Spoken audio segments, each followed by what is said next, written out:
Fala galera, antes de começar o corte, lembrar vocês aí que a Betfair é patrocinadora do Futebolaço Podcast e a maior parceira da história do Clube de Regatas Vasco da Gama. Vascaíno aposta lá na Betfair, quem não é vascaíno também pode apostar lá. Lembrando que você tem que ser maior de 18 anos e apostar com responsabilidade, tá? Não vai aí se comprometer, isso não é renda extra, é só um entretenimento. Você pode ganhar, mas também pode perder, beleza? Betfair, parceira do canal Futebolaço Podcast. Agora vamos pro corte. E quem era a referência de vocês nessa época? Quando vocês treinavam ali no profissional, vocês olhavam pra quem? Quem era a referência do elenco na época? Cara, posso falar por mim assim, né? Sou atacante. Tinha na época falecido o Thales. Lembra? Falecido Claro, Thales? pô. Cara, era um cara que eu via, né, no caso, muito potencial, fazedor de gol, gostava do futebol dele, do Thales. Infelizmente, poxa, tragicamente ele não está mais conosco. Mas eu curtia muito o futebol dele. Na época tinha Carlos Alberto, né? Tinha Rodrigo Zagueiro. Acho que quem mais tinha naquela época? Andrezinho. O Nenê chegou um pouco depois, né? Essa passagem do Nenê eu tinha 15 anos, mais ou menos. Depois eu encontrei o Nenê já no profissional, aqui com 21, 22. Quando eu volto do Botafogo de São Paulo, a gente se encontra aqui. Era um cara que é referência não só como pessoa, mas também como atleta de futebol, porque fazia o que ele faz com a idade que tinha. E era até engraçado que o GPS dele dava mais do que a gente, dava até uma vergonha, né? 41 anos, correr mais do que a gente.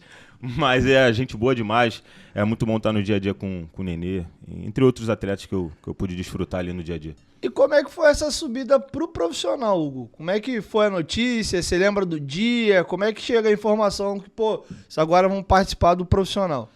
Então, cara, na base em 2019 eu fui emprestado pro Ceará. Sim. Pra eu jogar. E foi um pedido meu, um treinador que tinha sido meu treinador na base, Luiz Felipe.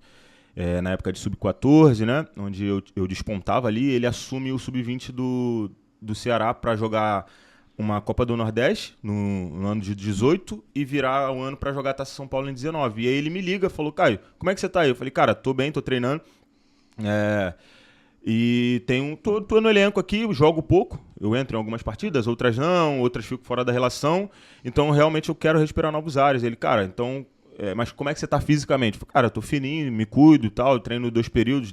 Nessa época eu já tinha um personal por fora, já treinava parte, 2, 3 períodos, eu sempre curti, sempre gostei de treinar. E aí ele falou, então tá bom, vou pedir pra bater o teu contrato aqui, essa semana ainda eu mando a passagem pra você vir, porque a gente tá precisando de um centroavante, eu lembrei de você. Eu falei, não, cara, vou sim. E aí eu fui pro Ceará em 2018, já do meio pro final de 2018, eu saio do Vasco, e ali eu jogo a Copa do Nordeste, vou bem. E quando eu volto, e jogo até São Paulo, só que quando eu volto pro Sub-20 do Vasco, né, depois desse empréstimo, o Vasco era finalista da Taça São Paulo. Sim. Meu irmão jogou, né, geração do Lucas Santos, Lineker, JP, então Vinicinho, essa galera. E aí o elenco, o Valadares, né, que era o treinador, tinha um elenco fechado ali, então ele não pensava em me dar oportunidade nessa minha volta. Mesmo eu indo bem, eu fui bem nessa Copa do Nordeste, fui vice-artilheiro, e aí eu volto achando que teria mais oportunidade, né, por ter feito um bom trabalho no Ceará, mas isso não aconteceu. E eles queriam me afastar no Sub-20. Porém, chegou ali um campeonato alternativo, que era o OPG, onde o elenco que já jogava o Brasileiro, Copa do Brasil, Carioca, não tinha esse elenco tão grande para jogar todas as competições. E eles fizeram um time alternativo, me tiraram desse grupo de afastados e me levam novamente para o Sub-20.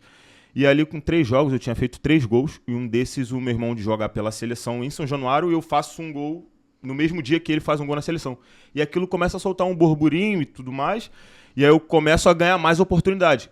Aí comecei a jogar novamente no primeiro time, né? Entrava no segundo tempo, joguei uns 2 clássicos ali, e começou o time alternativo fazer amistosos contra a equipe profissional. Os que não jogaram um pouco do profissional, jogava contra a gente. E ali o Vanderlei, gostava muito do Vanderlei Luxemburgo, gostava demais desse treino, esse coletivo na segunda-feira, e eu fui da primeira vez, ele falou, me elogiou ali internamente, falou, cara, quem é esse jogador? Cara, bom jogador, gostei desse, a gente precisa de uma característica assim no nosso elenco. Naquela época o Ribamar tinha sido afastado. Ele até reincorpora o Ribamar. No mesmo dia que eu vou pro banco, né? Ele volta o Ribamar reintegra o grupo. Quem tava naquela época de centroavante tinha só o Thiago Reis, porque ele tem um problema com o Maxi Lopes, o Maxi Perfeito. Lopes vai embora do Vasco, tava sem Isso. centroavante mesmo. Isso aí. E aí ele tava, nessa época ele tava improvisando uma Marrone de 9. E aí eu treino na primeira vez com eles, ele me elogia e fala que ia ficar ligado pra eu me dedicar e tal, me cuidar, porque ele tava ligado em mim. E eu comecei a surgir essa possibilidade. Falei, caramba, tem essa possibilidade, eu preciso continuar focado porque pode ser que surja essa oportunidade. Mas eu achei que, cara, isso ia demorar, né? E dependia de inúmeros fatores, de um elenco e tudo mais. No próprio Sub-20 tinha atacante na minha frente, só que não com as mesmas características, mas de mobilidade, que eu acredito que era o Figueiredo na época. Então, eu chego no Sub-20, continuo jogando, e na outra semana eu volto, retorno pro profissional. Ele pede para novamente ir um elenco, o Valadares leva um elenco que já tinha jogado, e ele pede para eu ir também, eu vou também. E aí, nesse treino, eu faço um gol do meio de campo. Foi ali que a minha vida começou a mudar ali no Vasco, né? Eu faço um gol do meio de campo, treinei muito bem nesse jogo. E aí, no caminho de casa, eu me lembro que eu dirigindo ainda, eu e o Thales. O Thales já estava no elenco profissional, já estava jogando. Eu dirigindo. E a gente ficava naquela expectativa. E aí, Thales? O Thales, pô, e aí, Malhão, será que você fica? Pô, será que você vai voltar? Pô, mano, imagina nós dois jogando junto e tal. Que é sonho de família, né? Nossa família sempre sonhou com isso. E ficava aquela expectativa. Pô, eu me lembro até hoje, quando eu chego na linha amarela, o André, coordenador, me manda uma mensagem. Quando o telefone vibra assim, a gente fica naquela expectativa, o meu coração, né? Fica esperançoso por aquela notícia e a gente coloca o áudio no carro assim, né? Aí ele fala que a partir de hoje eu não precisava mais voltar ao elenco Sub-20, que o professor Vanderlei Luxemburgo gostou muito do meu futebol, queria me integrar ao elenco profissional e eu precisava treinar 2 períodos no profissional, que o Daniel, na época, que hoje está no Palmeiras, fisiologista. Daniel Gonçalves? Isso. Ele ia fazer um treino específico comigo, eu precisava treinar em 2 períodos, de manhã e com o elenco de tarde. Foi que começou a minha jornada no profissional do Vasco. E desde já agradecer ao professor Vanderlei Luxemburgo pela oportunidade de ter me incorporado ao elenco, que para mim foi uma honra estar com aquele grupo. E nesse ano a gente conseguiu chegar até a Sul-Americana, né? E vaga não, pré-Libertadores, né? Não, foi Sul-Americano.